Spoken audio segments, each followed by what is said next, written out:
모습이 어떤 모습입니까? 죽은 나사로를 살리신 사건이 나옵니다. 요한복음 11장에 나오는 죽은 나사로를 살리신 사건 이후에 예수님을 위하여 만들어진 잔치자리, 그것이 오늘 12장 1절, 2절에서 말하고 있는 모습입니다.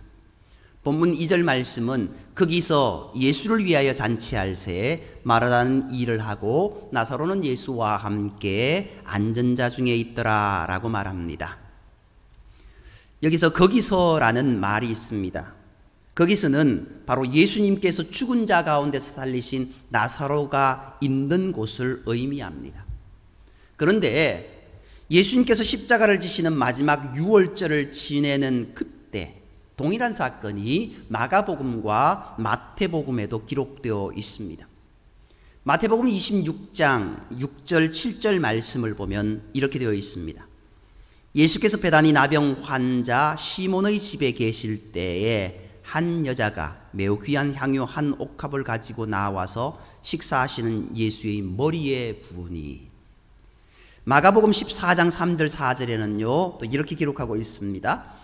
예수께서 배단위 나병 환자 시몬의 집에서 식사하실 때에 한 여자가 매우 값진 향유 곧 순전한 나두 한 옥합을 가지고 와서 그 옥합을 깨뜨려 예수의 머리에 부으니 어떤 사람들이 화를 내어 서로 말하되 어찌하여 이 향유를 허비하는가. 두 복음서에는 예수님께서 나병 환자 시몬의 집에 식사를 하신 것으로 되어 있습니다. 또한 세 복음서에서는요 동일하게 한 여인이 예수님께 향유를 부었던 일이 기록되어 있습니다. 그런데 유독 마태복음에서는 여인이 예수님의 머리에 향유를 부었고 또 마가복음과 요한복음에는 예수님의 발에 향유를 붓습니다. 마태복음과 마가복음에는 향유를 부은 여인의 이름이 나오지 않습니다. 그리고 이를 비난하는 사람들의 이름도 등장하지 않습니다. 이름이 나오는 곳은 오직 요한복음이 유일합니다. 이것을 보면서 두 가지 추론을 할 수 있습니다. 같은 사건을 기록하고 있어도 조금 다르게 묘사하고 있던가, 아니면 비슷한 시기에 비슷한 사건이 있었을 수도 있었겠다라는 그런 개연성입니다. 오늘 우리가 살펴보는 요한복음의 사건은 다른 두 복음서와는 다른 사건 중에 하나로 볼 수 있는 이유가 몇 가지 있습니다. 마태복음과 마가복음에서는 단순히 식사하실 때라고 그렇게 되어 있지만 오늘 본문인 요한복음에는 명확하게 예수를 위해 잔치할 새라고 기록되어 있습니다. 그리고 나사로를 살리신 이를 기념하는 잔치 자리를 굳이 마태복음과 마가복음에서 말하는 나병 환자 시몬의 집에서 가질 이유가 있었을까요? 나사로의 집에서 하는 것이 오히려 어찌 보면은 더 정당하지 않을까요? 또한 마태복음과 마가복음에서는 명확하게 유월절 이틀 전이라고 기록되어 있는데 오늘 우리가 읽은 본문에서는요 6월절, 6일절, 엿새 전이라고 그렇게 기록되어 있습니다. 또 마태복음과 마가복음에는 여인의 이름도 나사로도 마르다도 등장하지 않고 있습니다. 그러므로 이 사건은 비슷한 시기에 있었던 아주 비슷한 사건으로 보는 것이 타당합니다. 그런 전제 아래서 오늘 말씀을 풀어가 보도록 하겠습니다. 지금 이곳이 어떤 곳입니까? 이곳은 예수님께서 죽은 자 가운데서 살리신 나사로가 있는 곳입니다. 그러니 주를 위한 이 자리가 얼마나 감격스러운 자리였겠습니까? 죽었다가 살아난 자가 있는 곳, 그곳에 많은 사람들이 모여 있습니다. 이 자리에 모인 사람들은요 정말 감격스러운 마음으로 모였을 것입니다. 감사한 마음으로 모였을 것입니다.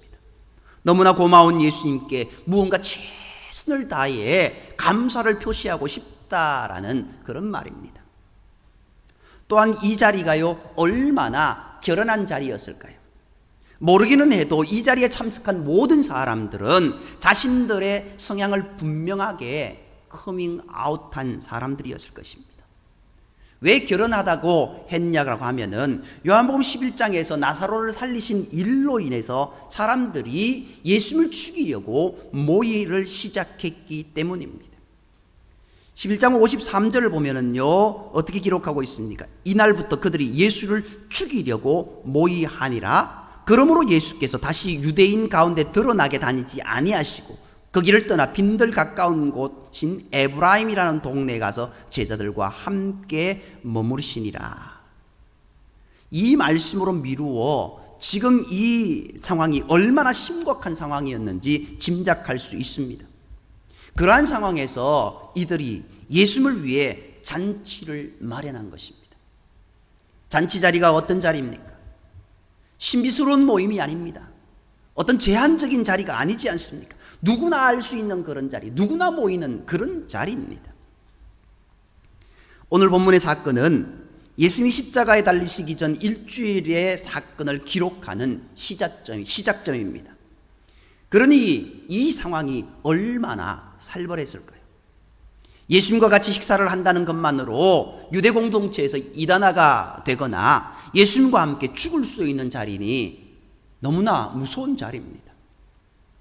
본문의 주의를 위한 자리는요, 단순히 마리아가 옥합을 깨고 예수님께 향유를 부은 사건이 아니라 목숨을 내어놓고 예수님을 만나는 자리, 너무나 중요한 사건이 일어나고 있는 그런 현장이다라는 겁니다.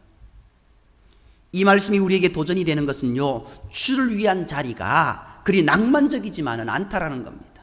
어쩌면 주를 위한 그 자리에서 우리의 생명이 위협받을지도 모른다라는 겁니다. 이것을 우리는 명심해야 됩니다. 그런데 이 말씀을 보다 보면은요, 주를 위한 이 자리에 사람들이 각기 다른 모습으로 주님을 향해 헌신하는 모습이 눈에 들어옵니다. 마르다는 주님을 위해 일을 하고 나사로는 주님을 초청한 자리에서 함께 앉은 자 중에 있고 마리아는 지극히 비싼 향유 순전한 나도 한 근을 예수님의 발에 붓게 됩니다. 각기 다른 이들의 모습은 모두 헌신의 모습이었습니다. 헌신은 주님을 위해 드려지는 거룩한 낭비다라고 이야기할 수 있습니다. 낭비가 무엇입니까? 굳이 하지 않아도 되는 일을 하는 것, 그것을 위해 우리가 가진 자원을 사용하는 것입니다. 그러나 주님을 알지 못하는 사람들에게 주님을 위한 그 자리에서의 그 어떤 것도 낭비로밖에 보이지 않는 겁니다.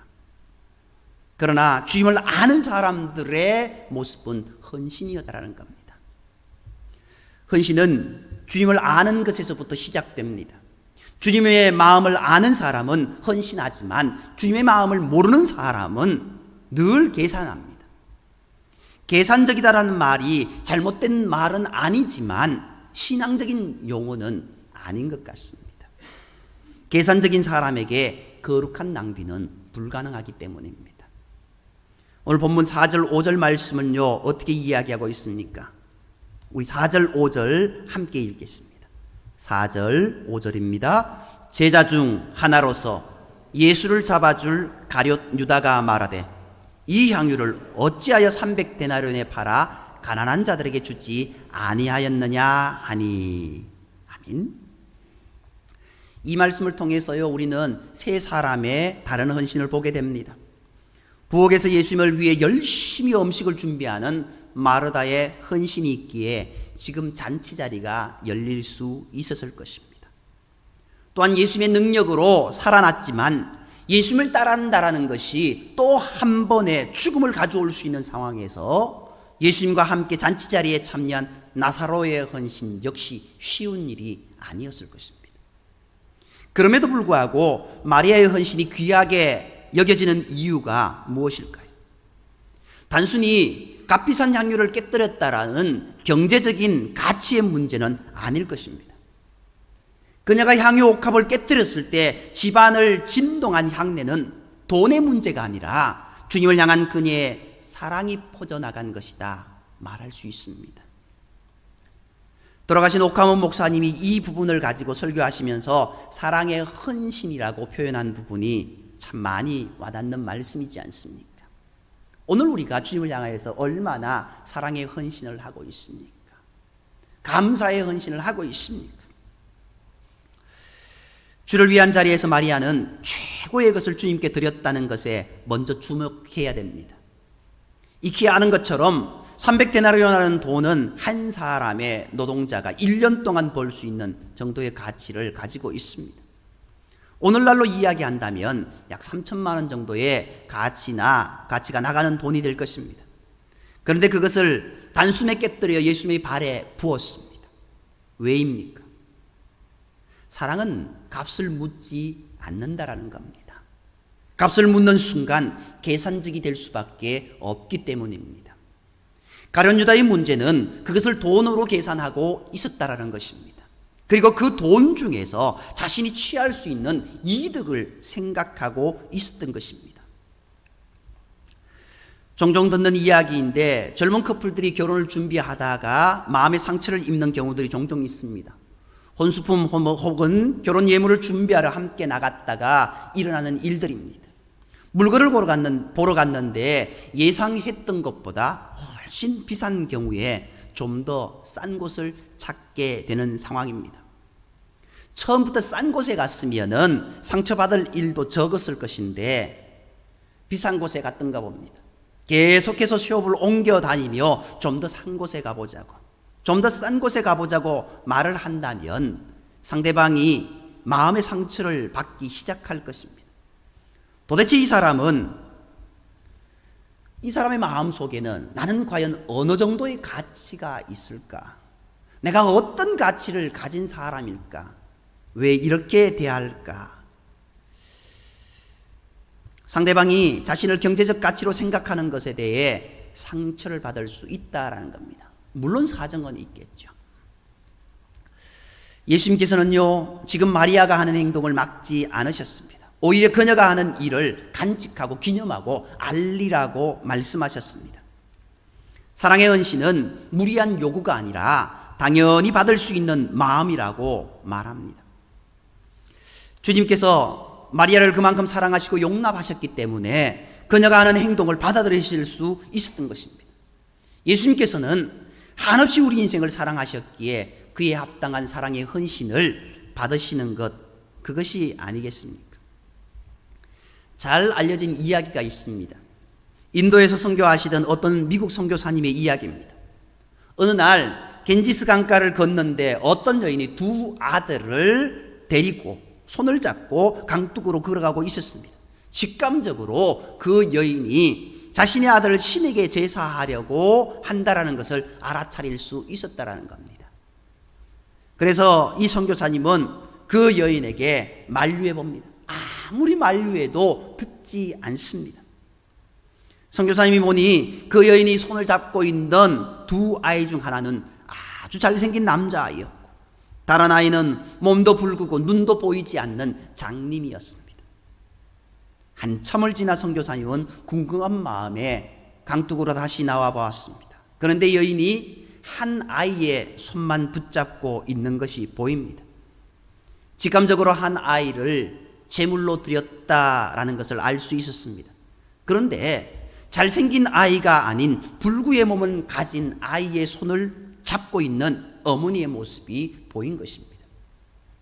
그 순간 이 선교사님이요, 무의식적으로 물었답니다. 아니, 신에게 바치려면 불구에다 눈이 멀어서 인생 살기가 어려운 이 아이를 바칠 것이지 왜 성한 아이를 바치셨나요? 그러자 여인은 정색을 하면서 이렇게 대답했다고 합니다. 선생님, 미국에서는 어떤 신을 믿고 있는지 모르지만 여기 인도에서 우리가 섬기는 신은 우리가 그에게 최선의 것을 드리기를 기대하고 있다고 배웠고 그렇게 믿고 있습니다. 드리려면 두 아이 중 좋은 아이를 드려야지 어떻게 덜 좋은 아이를 드리겠습니까? 물론 이것이 옳은 모습은 아닙니다. 그런데요, 한 가지는 분명한 것이 있습니다. 최고의 헌신은 최고의 사랑에 반응하는 것이고 최고의 것을 드리는 것이라는 겁니다. 한번 오늘 본문의 상황을 상상하면서 묵상해 보시기 바랍니다. 마리아의 표정이 어떠했을까요? 가장 귀한 것을 깨뜨리는 순간 아깝다는 생각에 슬픈 표정을 짓고 있었을까요? 아니면 가장 귀한 것을 드릴 수 있음에 행복한 표정을 하고 있었을 거예요. 우리 인생에서 가장 행복한 순간은 가장 귀한 것을 가장 사랑하는 사람을 위해 줄 수 있을 때가 아니겠습니까? 마르다의 모습은 우리가 상상하는 그 모습이었지 않겠습니까? 지금 이 여인이 하는 행동을 바라보는 두 개의 또 다른 시선이 존재합니다. 하나는 계산적인 눈으로 보는 유다의 생각과 그녀의 사랑을 가슴으로 받아주시는 예수님의 시선이 있습니다. 주님을 위한 자리에서 마리아가 주님께 행한 일을 보며 이런 생각을 하게 됩니다. 사랑하면 그리고 사랑으로 하는 행동은 주변의 시선을 두려워하지 않는다라고, 계산하지 않는다라고. 사실 마리아가 지금 하고 있는 행동이 평범하지는 않지 않습니까? 본문 3절 말씀을 보면 마리아는 지극히 비싼 향유 곧 순전한 나드 한 건을 가져다가 예수의 발에 붓고 자기 머리털로 그의 발을 닦으니 향유 냄새가 집에 가득하더라. 순전한 나드 한 건, 엄청난 값어치가 있는 그것을 예수님의 발에 붓습니다. 그리고 자신이 마치 그 예수님의 종이 된 듯 그의 머리를 풀어 헤쳐서 예수님의 발을 닦습니다. 그것은 주님 앞에 자신의 모든 것을 드리는 행위였습니다. 그런데요, 이 모습에 가장 분노한 사람이 있습니다. 바로 가룟 유다지 않습니까? 순전한 나드 한 근이나 되는 향유를 그렇게 낭비하니 이 가룟 유다는 분에 사여 있습니다. 사랑의 헌신을 계산하라고 하면은 이렇게 답이 나오지 않습니다.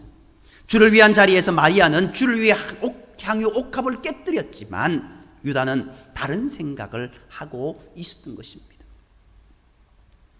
좀 전에 우리가 읽었지만요, 5절, 4절, 5절, 5절, 6절 보면은요, 이 향유를 어찌하여 300데나리온에 팔아 가난한 자들에게 주지 아니하였느냐 하니 이렇게 말함은 가난한 자들을 생각함이 아니요 그는 도둑이라 돈꾀를 맞고 거기 넣은 것을 훔쳐가미르라 라고 말씀하고 있습니다. 잘못된 것은 아니지만 주를 위한 자리에서 가룟 유다는 주님을 생각한 것이 아니라 가난한 자를 생각하며 마리아를 비난하고 있습니다. 그런데 성경은 이러한 유다의 생각이 거짓이었다고 말하고 있습니다. 사실은 가난한 자를 생각함이 아니라 도둑이라고 말합니다. 말씀을 보면은요, 유다가 예수님의 공동체에서 회계를 맡아 한 일이 그런 것으로 나옵니다. 그렇게 큰 돈은 아니었지만 공동체 생활을 위해서 돈꾀를 맡고 있었는데 그 돈 중의 일부를 훔쳐서 자신을 위해 사용했던 겁니다.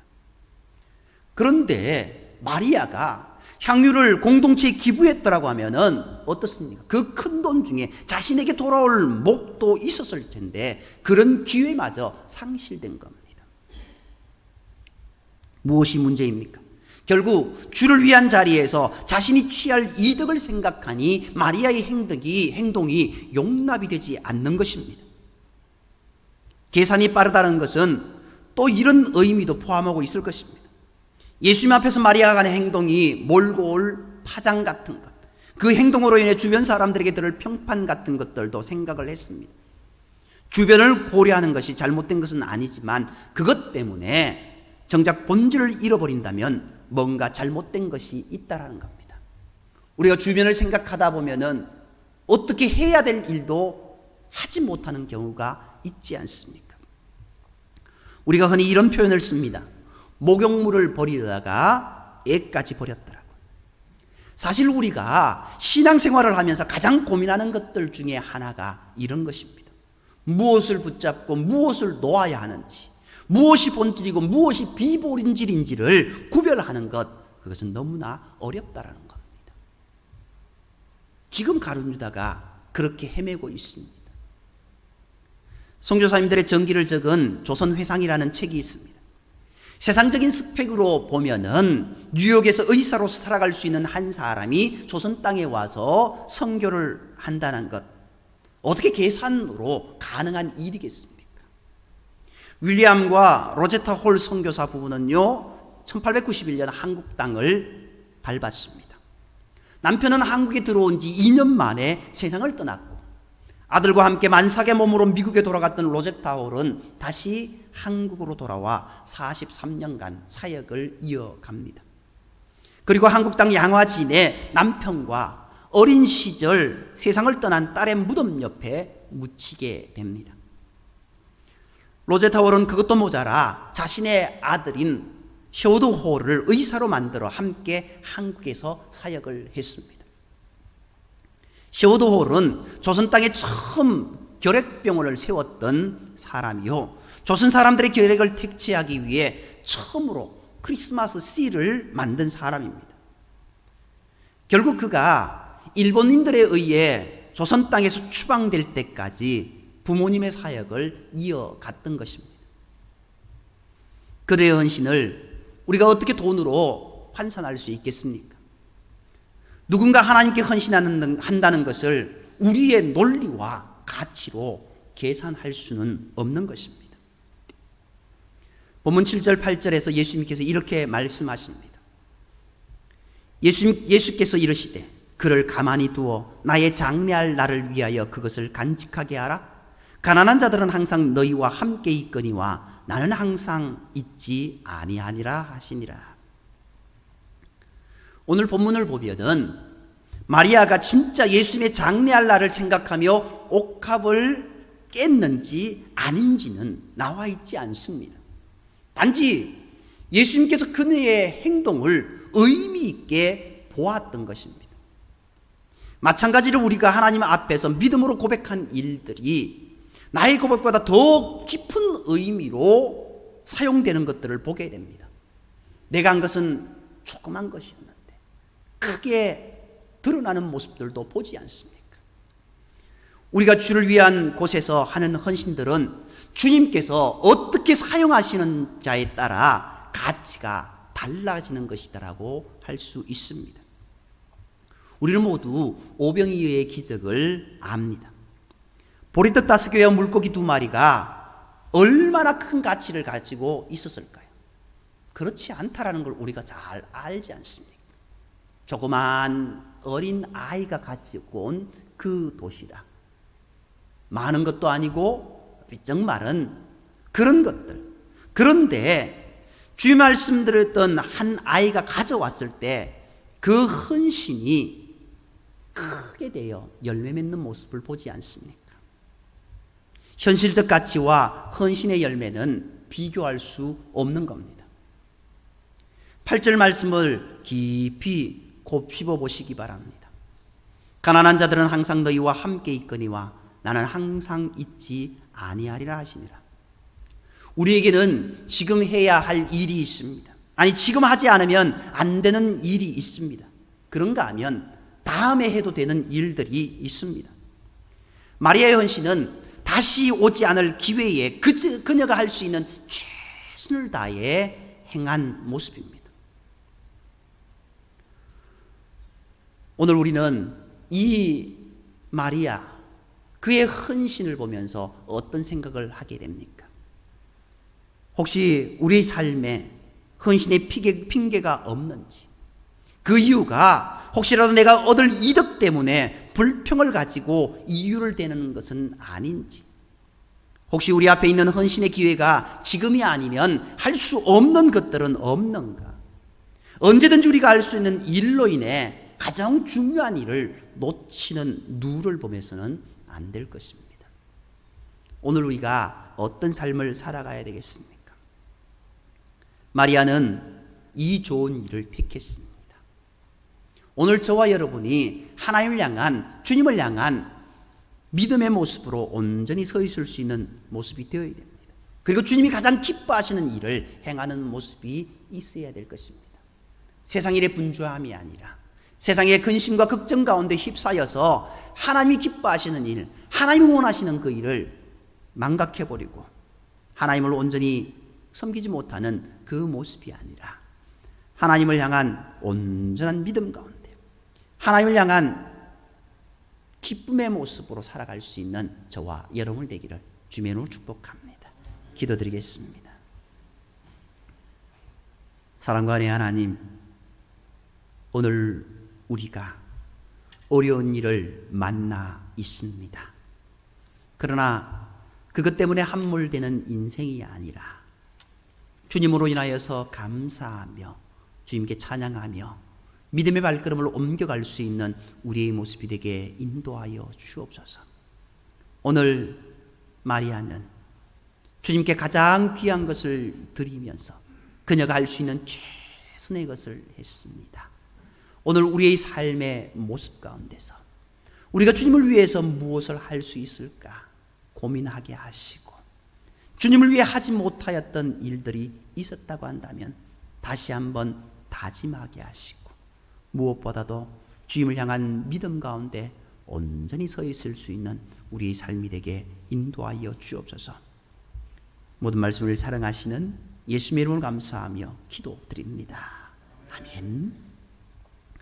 우리 말씀을 기억하면서요, 544